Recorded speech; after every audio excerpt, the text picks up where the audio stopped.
Hi everyone, it's Hester here. I'm here today to talk to you about getting started with your postgraduate study, application and fees and finance. So in today's session, we're going to talk about the application process for postgraduate study. I'm going to provide some information about writing a good personal statement. And finally, I'll talk a little bit about postgraduate fees and funding. As you're already here, you may already know a little bit about the history of Birkbeck, but here's a quick rundown. It was set up in 1823 by this man on the right-hand side of your screen, George Birkbeck. The aim of Birkbeck was to provide education for working Londoners, and that's something that's still really key to our mission today.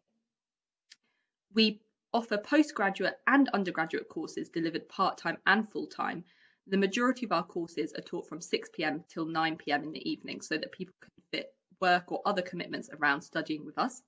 And we have a really broad range of courses, 5 academic schools, arts, business, economics and informatics, law, science, social sciences, history and philosophy.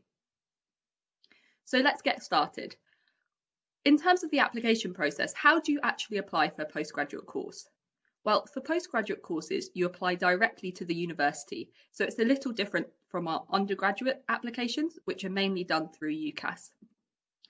When you look up your course on Google or on our website, it'll take you through to a page where it gives you details about the course, and on the right-hand side, you'll see buttons to apply now.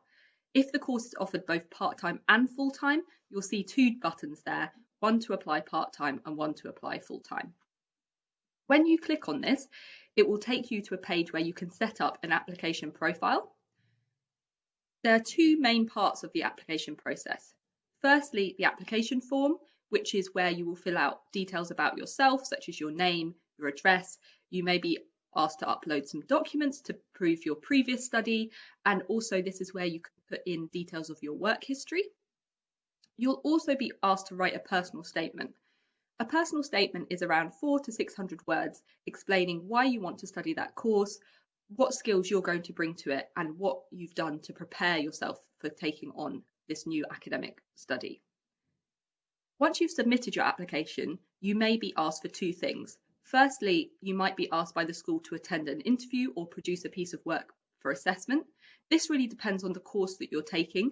Many courses won't ask for this, but if you are worried about this, then please do get in touch with your department to ask them. Secondly, you may be asked to provide a reference. This will mainly be done if you have below a 2-1 in your first undergraduate qualification. And that reference can be somebody that you know through formal study, so perhaps if you've done a course recently, or it can be somebody who knows you in a formal setting, such as a colleague. A lot of people do worry about who to choose as a reference. Don't worry if you can't think of anybody. Birkbeck is a very flexible institution, so if you have any questions or concerns about the reference, do speak to your department and they'll be happy to have a conversation with you about this. As well as the reference, another thing that people do worry a lot about is how to write the best personal statement. The personal statement is a great way to really show the people that are reviewing your application why you want to do that subject, why you're passionate about it, and why you've made that choice. So how can you write a good personal statement? Well, firstly, take a look at your undergraduate personal statement, if you still have it. I know a lot of people, if they're coming back from a long break since their last were in study, might not have this. But, you know, the personal statement for postgrad is pretty much the same as your undergraduate personal statement. So if you do have access to that, please do take a look at it. If not, absolutely no worries. There's loads of great different online resources you can access. Firstly, take a look at our online personal statement tool. It gives you a step-by-step guide of how to structure your personal statement, what should be included, and how the end personal statement should look. For some more specific to postgraduate advice, have a look at this Sussex website and this Prospects website that you'll see on your screen. We also would recommend doing some things to show that you're preparing for study and that you know about the subject that you're going to study. Of course, many of you will, but it's important to demonstrate that in your personal statement. So watch an online lecture, do an online course, or some additional reading to show you're making an informed decision and are keen to learn. If you want more advice about where to find some good online courses, online lectures and additional reading, then do watch our other video about preparing for study at postgraduate level. Okay, so we've now had a look at the application process, but what about fees and finance? Well, here are some basics to get you started. You may be eligible for a postgraduate loan from the government to fund your master's study. If you're planning to do a postgraduate certificate or a postgraduate diploma, unfortunately, you won't be eligible for the master's loan. But if you are doing an MA, MSc or an MRes, do take a look at the government website. The current amount of the postgraduate loan available is £11,222, but please do check on the website as this does change from year to year. Your postgraduate loan is paid to you in 3 instalments, so it's slightly different from the undergraduate loan in that you can choose how much you want to apply for. It then comes to you and you can choose whether to use it to pay for the course or whether to use it to pay for things like living costs. The loan repayment starts at 6% of pre-tax salary over £21,000. So it has a lower threshold than undergraduate, and do check on the government website about when you would start paying this back. You can apply for it through the student finance website. I would recommend doing that as soon as you can. This year, the postgraduate loan applications are opening in around June, but do check on the Student Finance England website for more details. If you don't want to take a loan, or perhaps you're choosing a course which is not eligible for the loan, or you're not eligible for the government loan, then another great way could be to pay in instalments. So at Birkbeck, you can pay your fees in termly or monthly instalments, and I've provided a link at the bottom, so do have a look at that.